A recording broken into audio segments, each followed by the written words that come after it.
donc, parlant de l'islam, finalement, bon, on peut écouter poliment tout ce que les gens et les démocrates bien pensants veulent nous dire à son sujet, sans jamais avoir été dans ces pays où on le pratique avec beaucoup d'ardeur finalement. Ce sont plutôt des intellectuels de salon. Mais l'islam a toujours été, si on regarde l'histoire, les siècles précédents de façon honnête, a toujours été une force conquérante contre laquelle, il faut bien le dire, la chrétienté eut à combattre. Alors, on se souvient, par exemple, de la conquista mauresque en Espagne dès l'an 711 à peu près, de la bataille de Poitiers en 732, de la chute de Constantinople en 1453, de la bataille de Lépante en 1571, puis bon, quand vint la Renaissance, quand la Renaissance a fait florès un peu partout en Europe, on a beaucoup moins entendu parler de l'islam en Europe, hormis bon, l'épisode des barbaresques sur la côte nord-africaine, et puis des pilotes de l'aéropostale qui tombaient dans les griffes des barbares, voilà, à partir de 1830. Et puis alors c'est avec la décolonisation et la fin des empires que repartirent finalement les braises du monde arabo-musulman, avec notamment le panarabisme du socialiste Nasser et les frasques de l'OLP, d'ailleurs formées au terrorisme par le KGB. Bon. Et alors aujourd'hui, à la veille de 2010, eh bien, l'Occident est encore une nouvelle fois confronté à ces mêmes hommes qui finalement ne jurent que par un seul livre. Et il y a un vieux proverbe latin qui dit « Je me méfie de l'homme d'un seul livre ».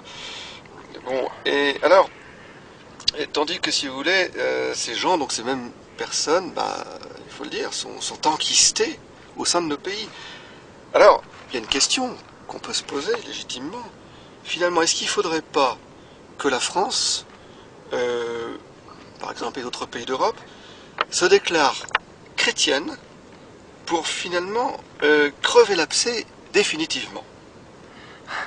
Oui, je reconnais que le problème que nous avons, c'est que ce que nous opposons à l'islam, donc à une poussée religieuse dogmatique forte, n'est pas une contre-énergie spirituelle. C'est-à-dire, on a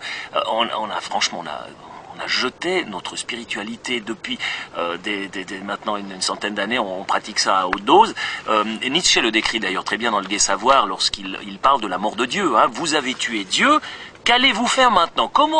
Quel jeu sacré allez-vous devoir inventer? Comment vous allez compenser cette perte? Comment vous allez pouvoir encore vous purifier? Parce que vous avez détaché la terre de son soleil. Maintenant, ça implique quoi? Vous avez la liberté? Ah oui, d'accord, mais est-ce que vous avez la force pour supporter cette liberté? Et c'est là que lui a créé ensuite le concept du surhomme. J'en connais très peu d'ailleurs dans la réalité vécue. Mais bon. Alors, c'est clair que nous avons bafoué nos dieux, nous les avons descendus de leur piédestal, nous avons divinisé l'homme dans certains aspects, et maintenant nous sommes rattrapés par un fantôme que nous avons cru avoir vaincu chez nous.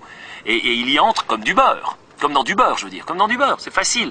Donc, si nous arrivons à développer des valeurs qui nous sont propres, et c'est là où peut-être l'idée de redéfinir l'identité de la France, si je prends pour la France, n'est peut-être pas si absurde. Si c'est fait honnêtement et intelligemment, c'est peut-être pas absurde.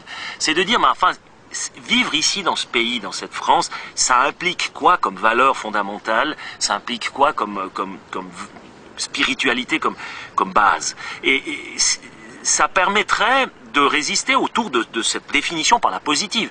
Parce que de se définir uniquement par la laïcité, c'est quelque part, avec en plus derrière plutôt une tendance à l'athéisme, c'est opposer le vide à l'islam. Alors dans le vide, l'islam avance comme il veut. Donc, et puis sinon, rejouer les croisades, ça me semble aussi très difficile.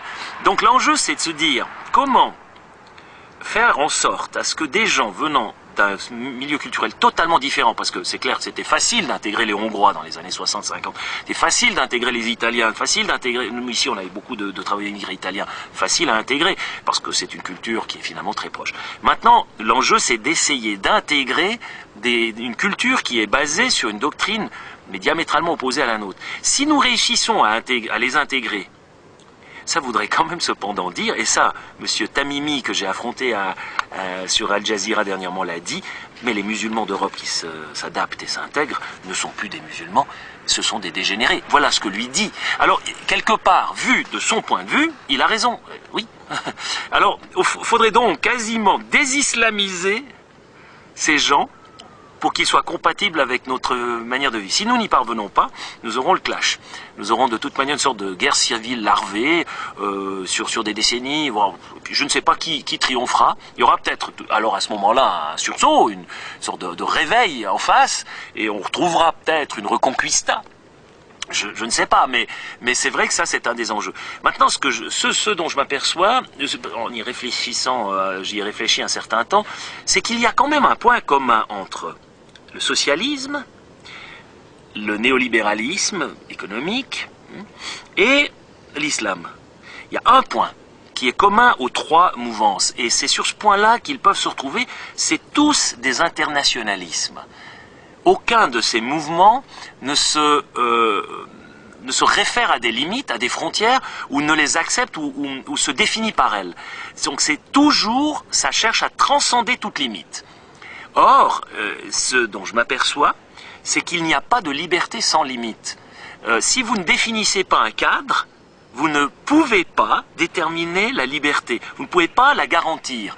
Elle ne se définit que dans un cadre que j'ai fixé, et à l'intérieur de ce cadre, une liberté devient possible. Prenons un exemple dans la vie humaine.